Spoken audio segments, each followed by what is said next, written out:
Hey, Allison, how are you? Doing good. All right. Are you getting responsiveness from Alex yet? Just that one email for tomorrow's Zoom call. Is that going to help you? Is that enough? I don't know. I'm having trouble. When I downloaded the Pop Shop Live on my phone, all that comes up is the opportunity to choose the 3 things that you like to shop for. So I can't get that off so I could get to load my products, and I haven't done the video or anything. I would try deleting it and downloading it again. Okay, I'll do that. And also restart your phone, but after you delete it, because something might be, that's what he's going to tell you to do first. Okay. If you have trouble, let me know, okay? Okay.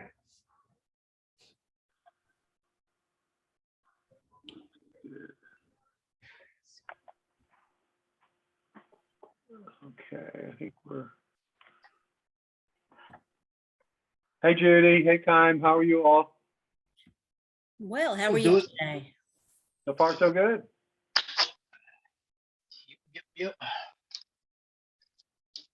Hey, Kime, I was going to ask you, is your candy, is that your grandmother's recipe?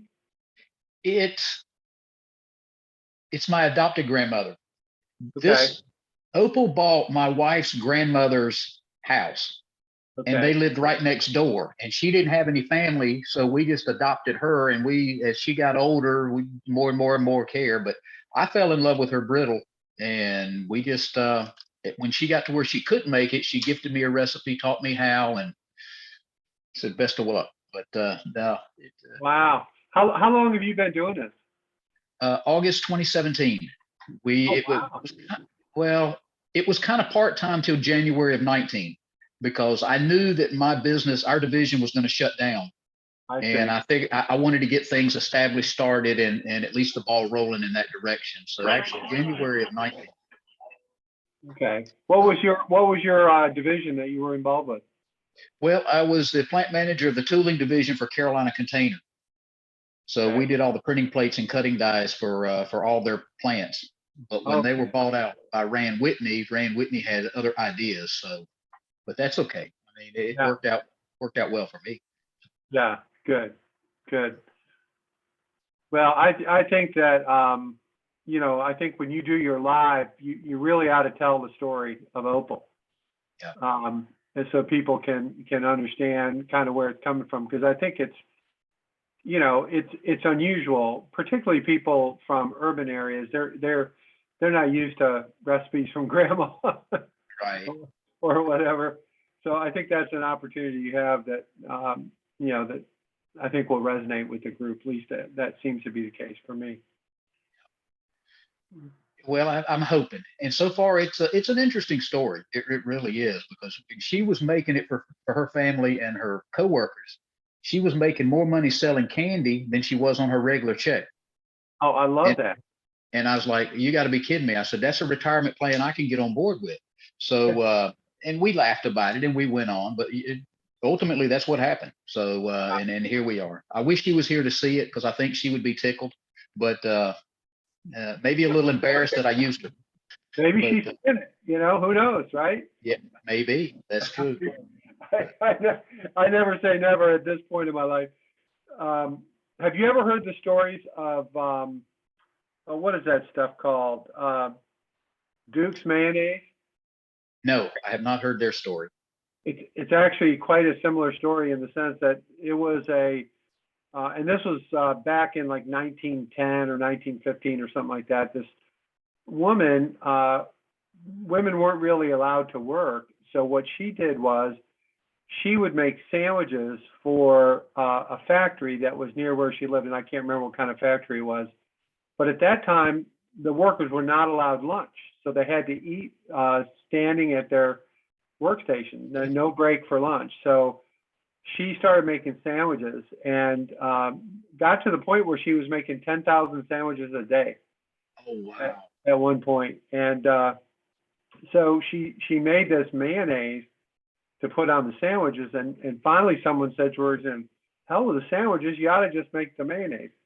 And that became Duke's Mayo, and of course became a giant success. And she ended up selling out to I think the people who own it now, which is a conglomerate in Richmond, I think. But here's the kicker on the story. So she retires and moves out to, I think it was Oregon, where her only daughter lived. And she got pretty bored. And so she started making sandwiches for a factory.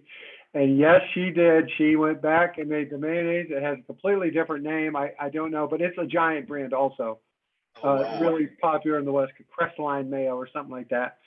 Exact same story. She did the exact same thing again. So she's considered one of the first really multi-millionaire entrepreneurs, and she did it with mayonnaise. So there you have it. Yep, that is wonderful. All right. Well, hey everybody. Glad to see you. And today we're gonna finish up on at least at this point on emotional intelligence.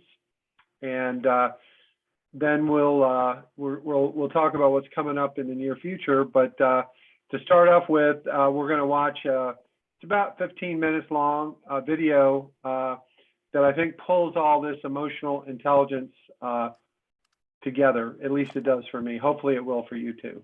Let's see here.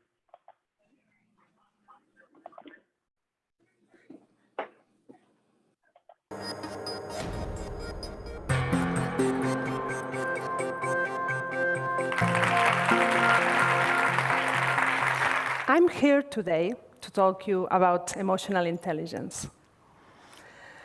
And this is very funny because I used to be a super rational businesswoman. But this was, until a moment in my life, an amazing moment in my life. A moment that I call the Fright Egg Moment. Yes, I was working really hard for several years in a row. I was working days and nights, and I was working the weekends also. So I decided to take 4 days to go for Christmas with my children to the mountains. And this was for me a real gift because I was divorced since they were very little babies.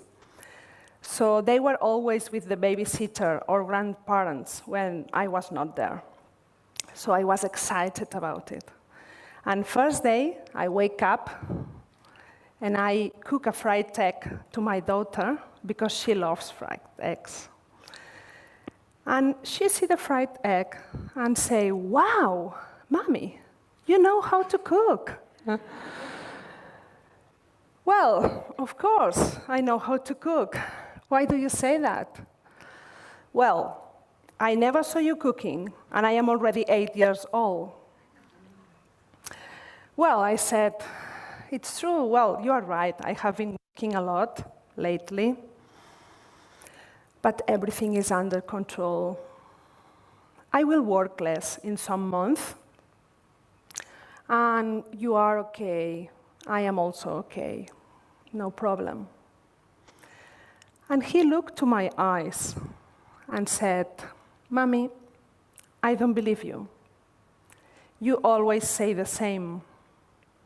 You always say that you are going to work less, but you never do it. And the worst thing is that you are not okay," she said. "I can see it in your eyes." Wow, so this was a real tsunami for me. I had to take several days to digest that conversation. And I realized she was right. I was not okay at all. I was feeling very frustrated with my professional project. I was feeling disappointed. And I was feeling very guilty of not being with them. So it took me a fright egg to realize that I was not happy at all. And the thing is that I was escaping from those feelings because I had been working so hard to got that success. This was the success that I was dreaming for at the university. So during those studies, I realized that I didn't want that kind of success anymore for me. I wanted another kind of success. I changed my mind during my growing. For me, a job with a success was to being able to work and being able to be with my family at the same time. So when I could, I decided to sell my shares on that business and left the business. And I decided to found my own business dedicated to develop emotional intelligence in the organizations. So this was just 3 years ago. When I did that, a very good friend of mine and CEO of a large multinational company said to me, "I'm sorry to tell you, Gemma, but emotional intelligence is an old concept. Daniel Goleman wrote his famous book more than 20 years ago. We all know about that. What are you going to do?" And I said, "Well, okay. Thank you for your feedback. Well, did you read the book?" "Yes," he said. I read it. "Well, then tell me, how do you manage emotions within your team?" Well, maybe I will make an easier question. Which is your goal this year? What is your goal this year? And he said, "Well, I have to increase turnover by 20%. "Good. And how do you feel about it?" He said, "Well, I already got a 10% increase." "Good, congratulations. And how do you feel about it?" "I work very hard." "And how do you feel about it?" He said, "Why do you keep asking me this question? I don't understand." "Well, I ask you this question because this is the key question. If you don't manage the feelings that you have with your goal, you are losing the opportunity to understand better what you want. Your feelings may be an energizer and may help you to get your goal, or maybe slowing you down. If you don't look at them, wow." So coming back to my first question that he didn't know how to answer, how are we going to manage the energy of a team if we don't know how do they feel about goals, about new challenges, or about new colleagues? For me, managing a team without understanding its emotions is like managing a car without license. In the past, the leader was the one deciding the direction, and all the people were following, all the teams were following. This is not like that anymore. Leadership is more about creating the connections, creating the relations. So you need to be able to manage emotions on this new kind of environment. So, okay, how do you put all this in practice? How do we bring the theory of emotional intelligence into our offices? We all read the book, okay, but let's put this in practice. So, my approach is, first, create a routine to connect with your own emotions. So there's plenty of ways to do that. I'm going to share what I do. Of course, I talk about emotions now, and I share my emotions with people that I trust. And I know this is not easy. You need to be very brave to share emotions, because when you open your heart, you really feel something in your body like, wow, you feel something uncomfortable. Or you may want to cry or whatever. You feel something that you don't control. So this is why we just block emotions. And this is very dangerous because we don't let the emotion to transform. So talking about our emotions, we get our brain to digest them, and we let the emotion pass and transform itself. So once you have connect with your emotion, of course, accept it. There are not good or bad emotions. We need to accept all the emotions that we have and manage. How do we manage emotions? We need to create a dialogue between our mind and our heart, so we can align both sources. And we can decide and get an agreement between both, and then we can take steps. So this is the first tool. Second tool, connect with emotions of your team. Some people have this ability like naturally, they are empathetic, but some others don't. But the good news is that we can learn to do that. We can learn how to listen better. We can learn how to be present in a conversation.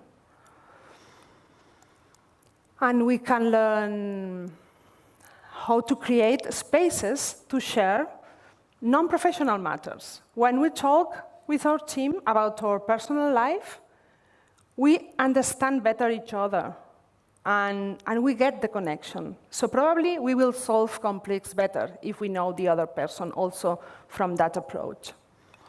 And finally, body language is very important. Why we all understand and use emojis in our telephones? Yeah, we do it so easily, and we love to share those faces because they really connect us with the emotion. But when we have a person in front of us, we are not able to read the emotion of that person. Why is that like that? Can we put our limbic brain on, please, and be aware of the body language, of the expression of that person? And being present is much, much easier to get that. So if you can connect with the emotions of your team, you will be able to respect and also manage those emotions, like guiding them to share it with you, guiding them to find new perspective, and empower them to do that. So the last tool I share with you today is create an environment for improvement and growth. Once you connect with your emotion and the emotions of your team, create an environment so you can flow. Use mistakes as learnings. Don't use the mistake to find the guilty person. Then also create a routine for group feedback. Why do we do evaluations only in one direction? From the leader to the member, and if we are lucky, maybe we have evaluation down to the top. But no, let's open it up. Let's create a routine for group feedback, where we get feedback from all our colleagues. We can create the methodology for that, and I can assure you, it's very powerful when we do it. You can do this every 6 months or once a year, and the team really gets impressed. Because when you receive feedback from one person asking you to change something, you say, well, maybe he's wrong.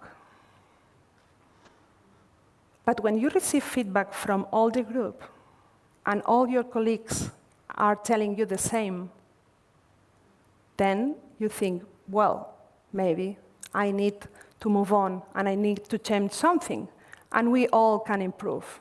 So this is a great tool for group improvement.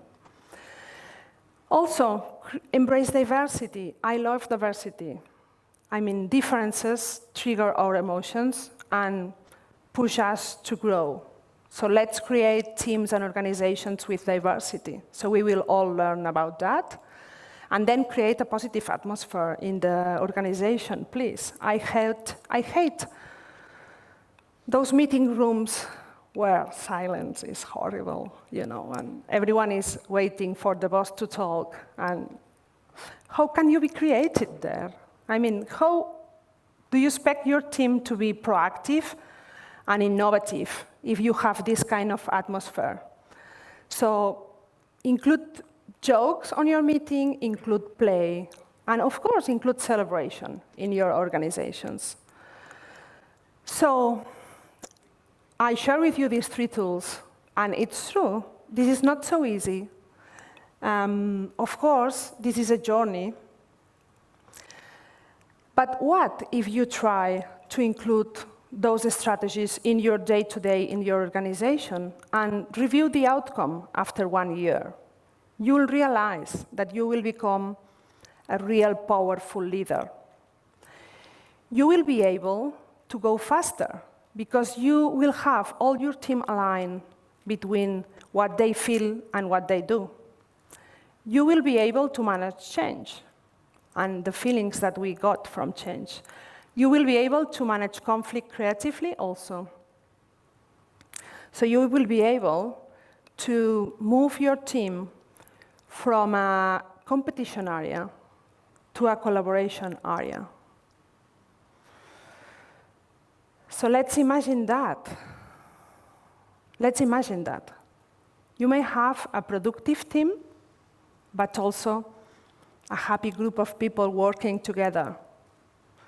Because when you develop emotional intelligence in your teams, they will realize that they get tools also for their personal life. And this is what I felt when I began to study emotional intelligence. Don't we all want that?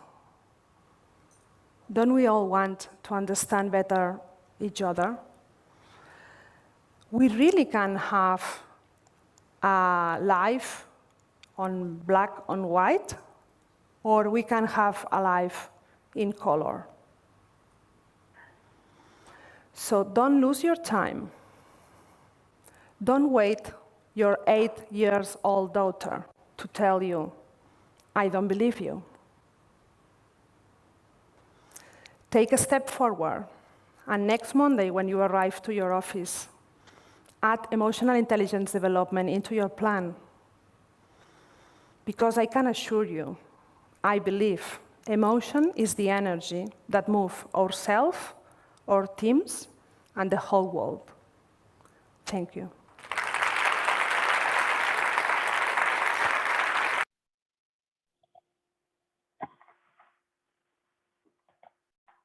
Okay.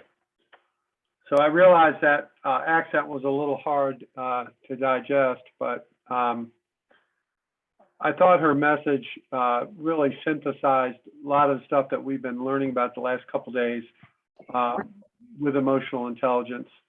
And the fact that, one second.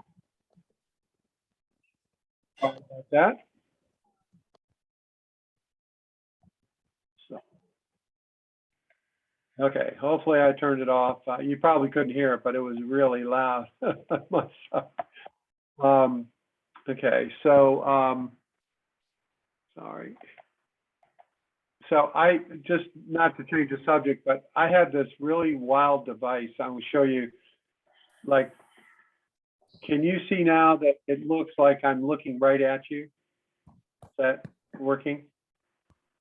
And now it's off to the side. And so you notice lots of times in Zoom calls, the person is not really looking at you. This is a little piece of plexiglass that holds your web camera, and you put it right in the middle of the screen and you look right at it. And I haven't gotten used to it yet, but I kind of like the idea of being able to look directly at people. I like that. But anyway, this speaker synthesized what we were talking about and how important emotional intelligence is. And I think she maybe took it a step farther and was talking about, you know, problems with her integrity with her kids, you know, them believing, you know, maybe she didn't do a very good job of explaining why she was working so much. Maybe they saw it as competitive, and that's normal. I mean, little kids aren't, you know, they're not really in a position to argue about why the adult is working But I do think it makes a lot of sense, and she did synthesize a lot of what we've been talking about. So what I wanted to do is I wanted to really reach out and ask you all, if you feel like this kind of thinking, this emotional intelligence is helpful to you in what you're trying to do in your business. So I'm just going to kind of call on people. So I'll start with Christina. Yeah. Come on, farm girl. I think that it will help with sales, especially at farmers markets, reading people's emotions and how they're feeling that day, and really kind of helping that guide, using that to guide to help make sales at a farmers market. Okay. How about do you have to deal with different suppliers to the farm? Are there? No, Oh, okay. no, You it's just my husband and I that run the farm. So I'm sure that could help between our working relationship. That's kind of where I was going. Yeah, I'm sure that could help with our working relationship. Absolutely. Being able to read each other in a little bit better level, or bringing that into like the working relationship, I'm sure will help. Absolutely. Yeah, it's the kind of thing where it applies across the board, I think, once you start thinking about it and become aware of it. How about you, Amanda? Uh-oh. There you are. There we are. I mean, I think it would help me in a ton of different ways, but I'm thinking most prominently in the like employee-employer relationships. Going back to yesterday, the video was really good at sort of talking about the differences between like the coaching and the leadership. And I realized that I've been doing like okay job, but more leaning towards the leadership than those coaching opportunities. And so that's where I really want to focus, is bringing those more into balance so that my employees feel like they can give and take feedback better. Yeah, I think that especially if you're an expert at what you're doing, your domain, right? Whether it's being a vet or a farmer or whatever, sometimes it's easier just to tell somebody what to do than it is to say like, hey, I wonder if this dumb son of a bitch can figure this out. I know, I don't mean to say that, but you know what I mean. It's just, you're busy, stuff is, flying around, and that's what really takes the discipline, I think. And if you're able to do that, then your business can actually get a lot bigger, right? Because you have all these competent people who can do stuff. And that's what I learned about this. I was always the kind of person that felt like only I could do it. And I walked on water and big ego and all that kind of stuff. And, having kids cures that because they're twice as smart as me. So, but anyway, I do think that's really the context, is really the heat of battle, the heat of work, the heat of life. It's all fine to sit here on Zoom and pontificate about, all this stuff, but the real world is pressure and at the moment of truth, and by having the emotional intelligence awareness, you're in a position to actually apply some of this, right? You're aware. I mean, if you never thought about it, you're never going to think about it. So that makes a lot of sense to me. How about you, Sana? Oh, sorry. Yeah, I mean, the concept is obviously it's amazing, because I'll tell you a little bit about my background. I mean, maybe the others don't, and this may not be everybody else's experience, but before I started my business about 1.5 years ago, I had been working in the corporate world for about 12 years or so. And one thing that drove me out of there was basically the lack of emotion. I mean, that was my biggest pet peeve. It was like dry and straight up business. And I started off in engineering, and then my last few years I was in global marketing. So I'm talking with global executives, and it's business, like even when you go out for dinner or lunch, it's not just business talk, it's just how they relate to each other. I always felt like I couldn't be myself, and I had to have that face, you know? And I won't even get into the corporate jargon. Oh my God, I just, when I left my job, I made a pact to myself, if I grow my company to a point where I have employees, I'm gonna have a list with certain words that were never gonna be used at all. Like, I'm not kidding.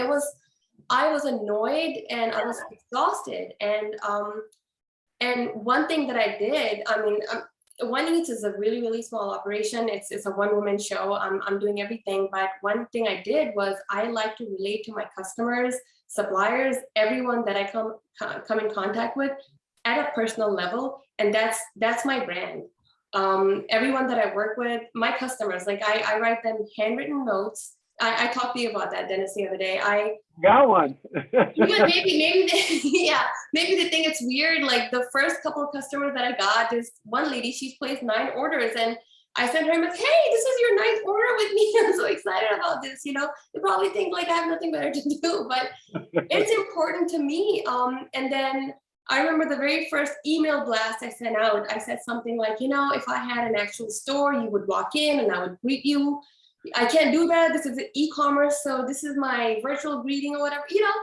So yeah, it's important, and I wish the corporate world, they talk about emotional intelligence, but I think it's just an agenda to them. It's just something to talk about. I wish they would really, really implement it. Yeah. And stop driving people away. Yeah. Well, I'm really excited for you. Shopper Earl Day is going to be great for you because you're going to be able to greet people. I'm excited about it. I'm actually going to be doing cooking demos, and I'm thinking I'm going to take audience requests. Like, I'm going to ask people I'm going to have a few ingredients, and I'll just ask people, hey, if you have any ideas, let me know, and I'll just cook it right there. So I love it. Goes. That'd be great. I'm looking forward to that. Kime, what do you think, buddy? I wished I'd have had this earlier. This would have made my corporate life so much simpler, but it is interesting, and because I relate to that at these markets and events that we're doing now, trying to get a feel and feedback and empathy for the people that are there. You know, nut allergies. It's amazing the concept and things that people run into. And I'm like, that I never thought of about this product. Oh, well, I'm off sugar this week. I'm off this, I'm off that or the other. But no, trying to find that connection is really important. And I think, besides your story, that's the next probably most important thing you can do. So, Yeah. but I do appreciate it. It's been very, very helpful. Good. And one thing I have to share this because it really helped me in my career business-wise. And so I was taught early on that when you're interacting with somebody, particularly in a sales type situation, when you say something to the prospect or the customer, the very first thing they say is not what they're really thinking. That's what they think you want to hear. And one of the things I've learned it drives my kids crazy because I kind of demonstrate it on them, but I always say, I understand that. In addition to that, is there anything else on your mind? And I cannot tell you the number of times that has just opened up the floodgates with people, telling me maybe something totally unrelated, you're just dumping their bucket. Or they'll say, well, the last time I bought this product, that guy was a real son of a bitch. I didn't like him, all different kinds of things. But that question, I hear you, I understand. In addition to that, is there anything else on your mind? Is an incredibly powerful phrase or connectivity. And I'm not saying I'm the world's most emotionally intelligent. My wife would vouch for that not being the case. But that is one little thing that has really helped me over the years. So I'm going to call on, I think Eva is iPhone. Am I right, Eva? Hi, Dennis. How are you? How's everyone? Good. Is this Eva? Yeah. Yes, this is Eva. Just making sure because it says iPhone. I've never talked to an iPhone before. Yep. I'm remote today. So, this is not an easy topic, kind of like what I said yesterday, right? And I appreciate your point. It's easy to be here and watch the TEDx, but when you're under the pressure, no matter if it's personal or corporate or grinding on your startup, it is hard to apply these skills and concepts. So I think the more you review them and think about them, the better off you are to at least be aware of them. I know as a mom of triplets, it's epic fail for me several times a week. So, so I'm going to go back tonight and try to apply some emotional intelligence and see how it goes. Well, you know, one of the things that we started off this whole class with was this idea of what is your why?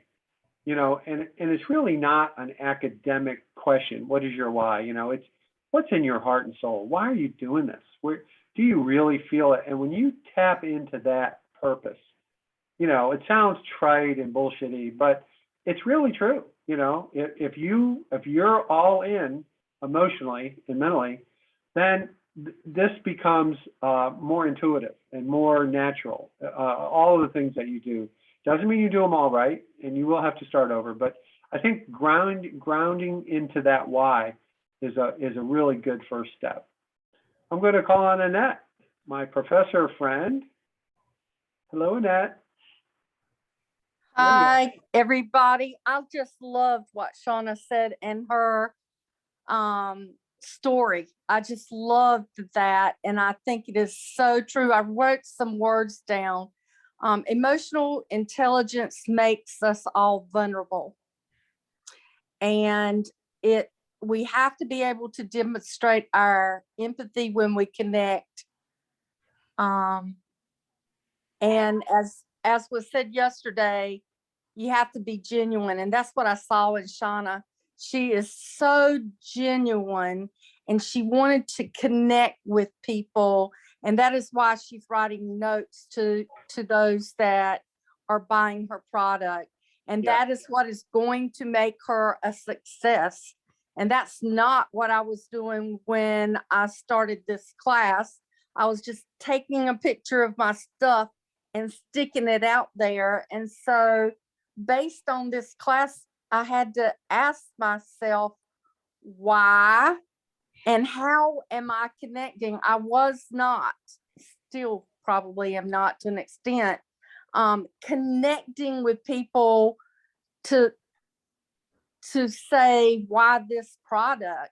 And I think whether we're selling a service like one of our peers is doing, or whether we're selling a product, we've got to be able to connect to people to meet their needs, not just our own needs. And I think that's why this is such a big deal. And Shauna has recognized that. She wants to connect to those that she hopes to serve. Yeah. And that's how I'm kind of seeing all this come out, is how do we connect to those people? And actually, I don't know if it was in my reading or some of the things you posted, but the reason why my work has not worked is because it's been very static. It has been post it here, let them go through it, and gee whiz, they'll pick something out and they'll buy it from you and everything will be grand. But that's not connecting to people. And that's why Pop Shop and why TikTok are working, is because it allows you to, or others, to connect to you, to your story, to the service you're trying to offer them. And I think Shauna's doing such a good job. She's the one that I've looked at most. I haven't had a chance to look at other members of our class. Some of you may be doing that as well, but I've actually bought her product. And so it pulled me in, and she did have that very personal note. You know, I want to know what you think. And Shauna, I'm telling you, product aside, the way you're connecting with people is going to be a winner. Thank you so much. Thank you. I think she might have a 2-for-1 sale going next Thursday, and that I'm not sure, but okay. I guess that joke was not that great. Anyone else want to jump in? Any thoughts? Yeah, just really quickly. This is Jamaris. I just want to say, emotional intelligence is something that is not new to me in regards to like learning about and hearing about it. But one of the things I'm learning that I'm gonna have to shift the the use of it in a family business, right? So I've done it in my corporate experience. I try to do it as a father and a husband, but like now that I'm working, and I've done it in past businesses that I've worked with other people, but I'm learning that I have to like step back and redefine that and fine tune it as I work with family, because as you're working with family, obviously it's a little bit different because you got to learn how to manage positivity and realism, and you have to learn how to manage like, well, I know you as my sibling or my son, so it's like a different level of exercising emotional intelligence, and also understanding that everyone is different in their journey of business and just dealing with each other. So it's really a whole new level of practicing and understanding and redefining and nurturing what emotional intelligence looks like for myself as I'm dealing with family. So it's just, this was a good reminder, and like having to step back and like, okay, now you're kind of starting from ground zero, quote unquote, starting from ground zero, because you're in a totally different space.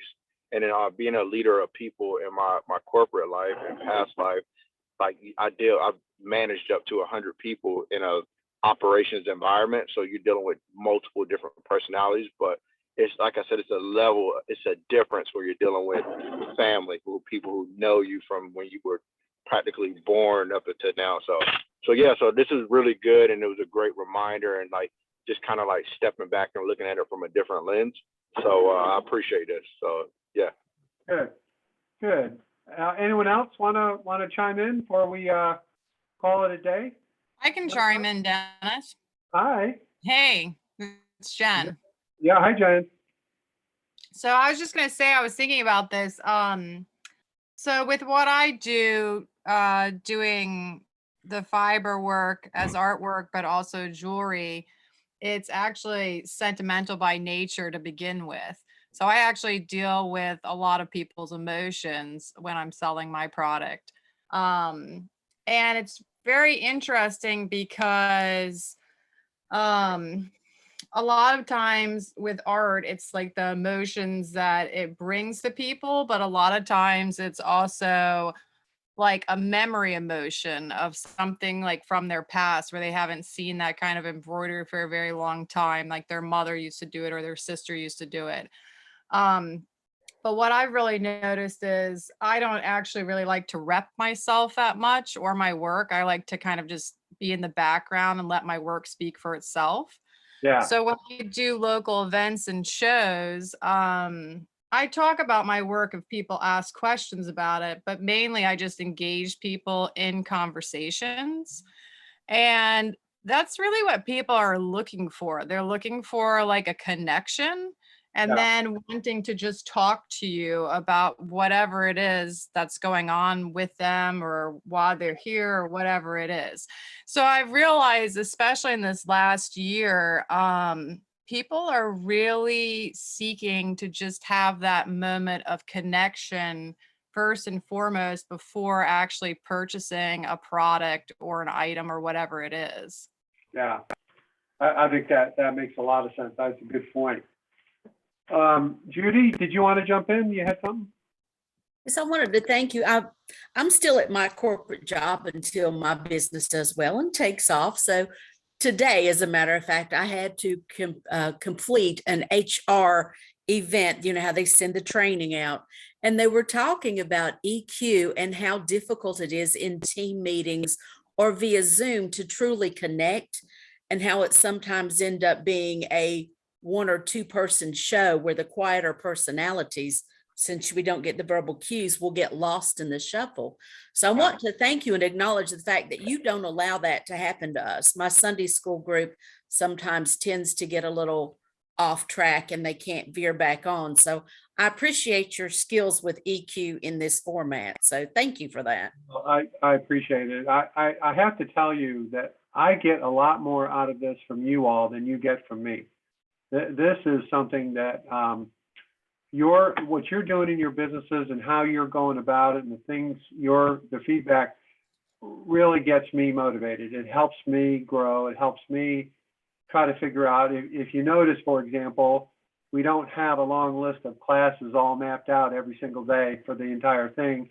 And that's because I'm trying to respond to you and what I see in the group, and pulling materials together and programs and guest speaker, all that kind of stuff is something that I do on the fly, because I don't want to waste everyone's time with a kind of stamped blueprint type of thing that doesn't really work. So you all give me a lot more than I give you, but I'll take it, Judy. Thank you for your comment.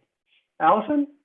I just wanted to add that I think that the people that are best at sales are really the people that are in the business of helping, and it's helping the person. If you focus on the person in front of you and helping them to the best of their ability, then you're helping them solve their problem. It's not, we can't go out there thinking we're going to sell. And I tell you what, I see that you have horses. My husband, we're on a century-old farm. I have the pleasure of being on a farm that's been in one family for 6 generations, which is really cool. And if you're used to anyone with livestock, you know that it's usually a one-man show, and anybody else with feet and hands that move, you get to help. So I learned how to, the only thing I knew about cattle when I married him was how I liked them cooked. So so I learned with feet in the fire, and I started reading cattle. And I have been able, this sounds crazy, for the years of being able to read cattle, and I can look at a cow and tell if they're going to eat you alive or if they're going to run from you. You're the cow whisperer. I love it. The cow whisperer. And I've run a lot. But you start reading people the same way. You can read somebody's body language, and I've been able to adapt that. So you can immediately start reading people when they come up to you, and then you can adjust your discussion and how you approach them based on their body language. And it's like when you disarm them and they realize that you're just not there to sell your product, that you're really interested in them, it really changes your dynamics and how you can speak to them. Excellent. Excellent. I appreciate that. The cow whisperer, that's your new name.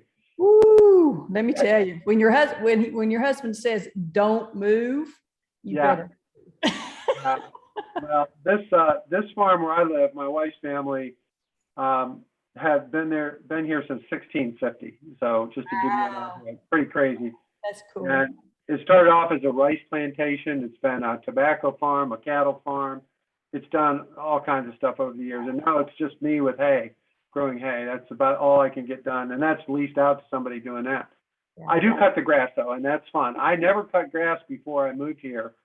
And I swear to God, it's one of the most fun things I've ever done. It's a lot of grass. It takes me a long time, but boy, I love it. So anyway, I was going to ask April Kelly to speak up, our vegan infant formula person. Oh yeah, I don't know how much more I can add. Everybody has said some really great things. I will say how it has applied in my life personally. My daughter, she has a business, and she started when she was 6.